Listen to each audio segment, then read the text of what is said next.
దొరసత్రం మండలం దగ్గర ఉన్న కల్లూరు అనే గ్రామంలో మనం ఉన్నాము. ఇక్కడ రైతు ప్రసాద్ గారు అయితే గత 5 సంవత్సరాల నుంచి వివిధ రకాల పంటలు పండిస్తున్నారంట తనకున్న 2 ఎకరాల్లో. సో ఇప్పుడైతే ప్రస్తుతానికైతే ఈ సీజన్లో వరి పంట అనేది వేసుకోన్నారు. వరి మనం చూస్తున్నాము, వరి పంట అనేది వేసుకున్నారు. సో ఈ వరి పంటకి దగ్గరగా ఒక ఎకరానికి 40,000 దాకా ఖర్చు అయిందంట. సో మన తనకున్న 2 ఎకరాల్లో అదే కాకుండా 1,70,000 దాకా పెట్టి బోర్ అనేది వేసుకున్నారంట. సో ఈ సోలార్ వచ్చి 70,000 దాకా అయిందని, కనెక్షన్కి ఇది సోలార్ ప్యానల్స్కి 70,000 దాకా అయిందని చెప్తున్నారు. సో బోర్కి అయితే ₹1,00,000 దాకా ఖర్చు అయిందని చెప్తారు. 300 ఫీట్స్ భూమి లోపలికి వెళ్ళని చెప్తారు. అయితే 2 ఇంచెస్ నీళ్ళు అంటే 2 ఇంచుల నీళ్ళు అయితే ఇక్కడైతే వస్తున్నాయని చెప్తున్నారు.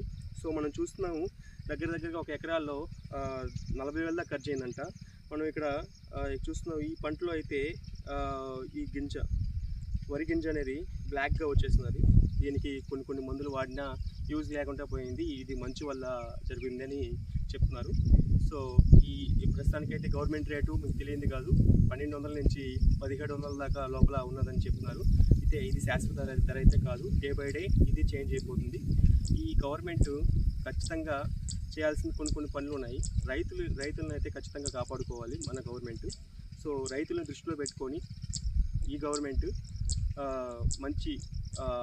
మంచి ధరలతో ముందుకు రావాలని కోరుకుంటూ ఈ వీడియో చేస్తున్నాను.